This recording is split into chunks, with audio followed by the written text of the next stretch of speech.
Proof the coronavirus is a biological weapon. Small victories for Hong Kong. And outrage against the Chinese Communist Party. That and more on this week's China News Headlines.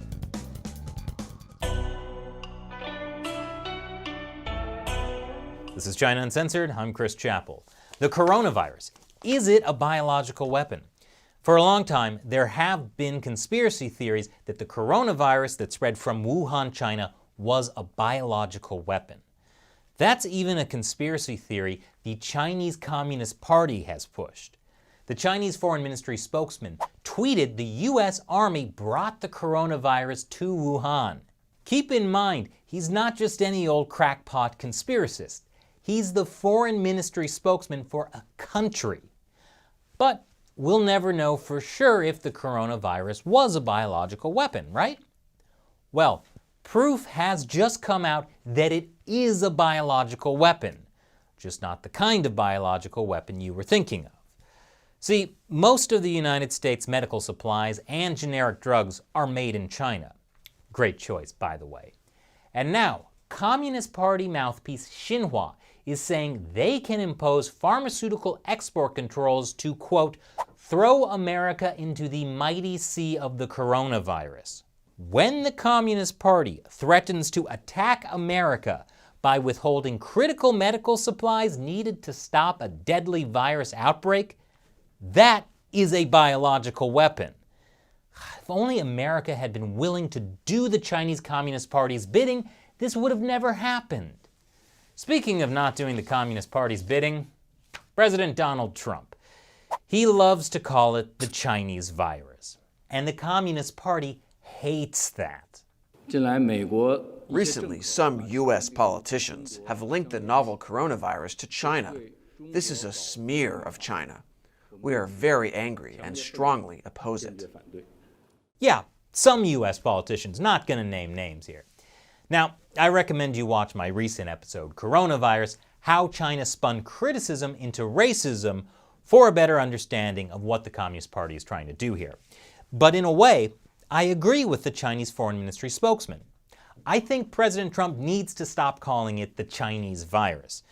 That's because we're just getting into stupid fights about whether saying Chinese virus or Wuhan virus is racist, which turns into fights about whether Trump is racist, which turn into fights about whether everyone is racist.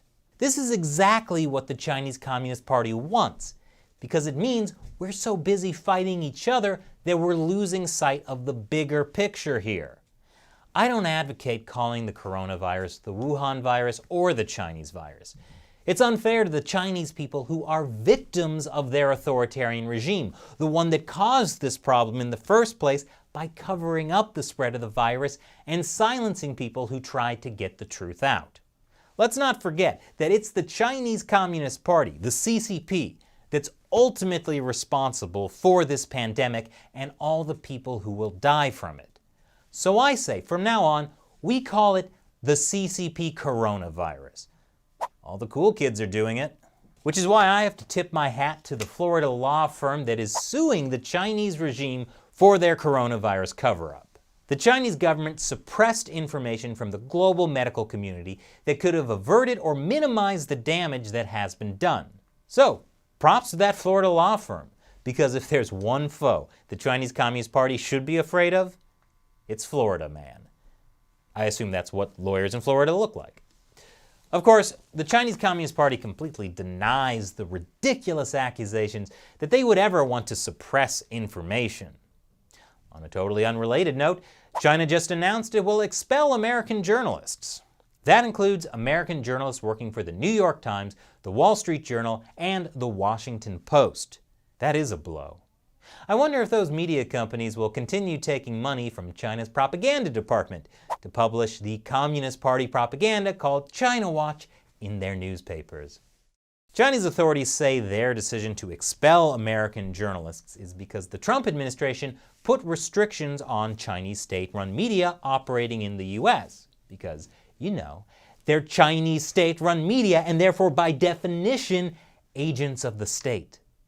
But even those restrictions did not expel all the journalists or force those Chinese media to shut down. Still, China's foreign ministry spokesman said this is ultimately America's fault. 完全是对美方 The steps China has taken are countermeasures to the U.S.'s unreasonable oppression of Chinese media. China is compelled to take them. China shouldn't be responsible for the cause and the result of the current situation. If any American media has any issue, please raise it to the U.S. 不过 government. 哪家美国媒体对此有什么意见？ That's a tall order. I can't remember a time when American media have ever been willing to criticize the U.S. government.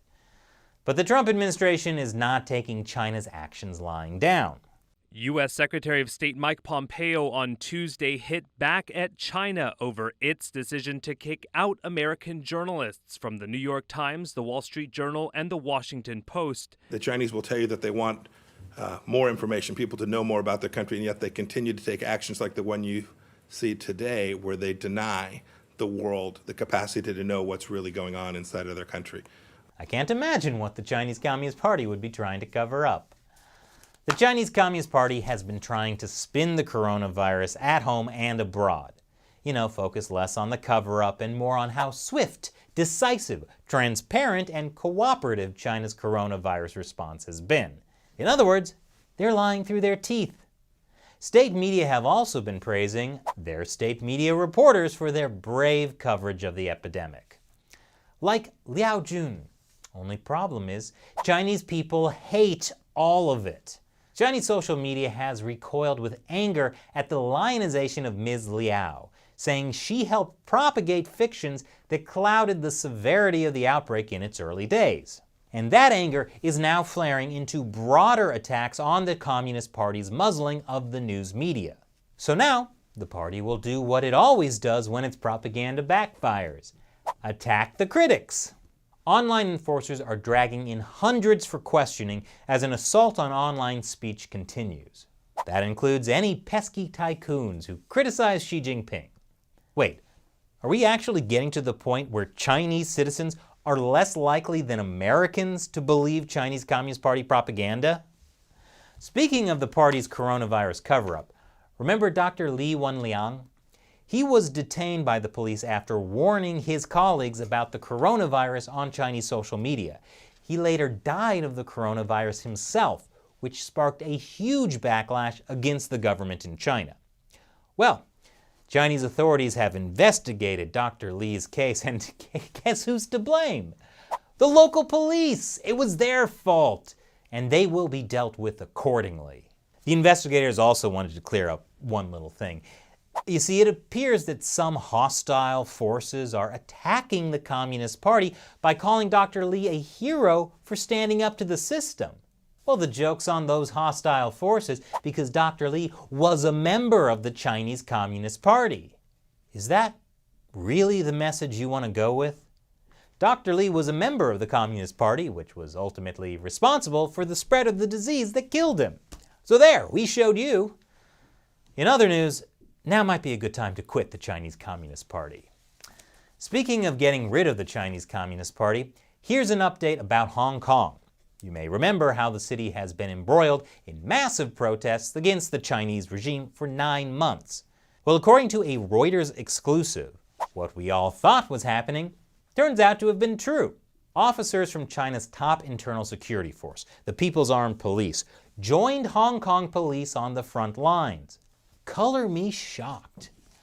But another blow may be coming to the forces of evil in Hong Kong. Remember back in August when Hong Kong police attacked protesters on the Hong Kong subway? Well, a court has ordered the subway operator to release CCTV footage of it. Authorities claim there was no police brutality. Really? Well, now they might have a harder time denying that. Another small victory for the Hong Kong protest movement. Chan Kim-man, one of the leaders of the 2014 Umbrella Movement, has been released from an 11-month prison sentence he got for peacefully protesting. He said he has no regrets. But Europe is about to have some major regrets. France is going to allow Huawei gear in its 5G network. The US has called Huawei a national security threat since it's closely tied to the Chinese Communist Party. You know, the one responsible for the CCP coronavirus that's spreading around the world. I guess France surrendered to the pressure. German Chancellor Angela Merkel is also a fan of Huawei. She's trying to block other lawmakers from blocking it. It's like there's a split in Berlin where one side is in favor of the communists. Speaking of which, Merkel says there's no reason to be suspicious of gifts of medical supplies from China. I believe this is how they're shipping them. Part of the problem with getting medical supplies from China is how the Chinese regime uses them as propaganda. Chinese Foreign Ministry spokeswoman Hua Chunying shared this video of Italians singing "Thank You China" as the Chinese national anthem plays. The problem is, it's fake! Or as the Italians say, fake news. With the CCP coronavirus happening, many people have been forced to stay at home. But even so, exercise is still important. I would just think military exercises might not be the priority. Despite the pandemic, the Chinese regime is still finding time to harass Taiwan. Some things never change. Next up, I'll answer a question from a fan who supports China Uncensored on Patreon. But first, did you know YouTube has been secretly unsubscribing people from the show? Take a moment to make sure you're still subscribed. And if you haven't subscribed, what are you waiting for? All right. This question comes from Carbide149. Would you say that ordinary citizens are falling for China's lies as much as media outlets and politicians have? Now, that's actually a question with a very encouraging answer. Some Western media are unfortunately eating up the propaganda about racism, and the lies that China's response to the coronavirus was so much better than the West's. But as I mentioned earlier in the episode, many Chinese people are furious at the Chinese regime. China was the worst hit by the CCP coronavirus pandemic, and the response by the regime has been more brutal than helpful. A lot of people in China also know the party tried to cover it up and persecuted doctors who tried to blow the whistle. And this reminds me of something Chinese lawyer Chen Guangcheng told Shelley in an interview a couple of months ago. The people he's in contact with in China all understand that the Chinese Communist Party is the cause of the problems in Chinese society. They just can't say so online because they might be arrested.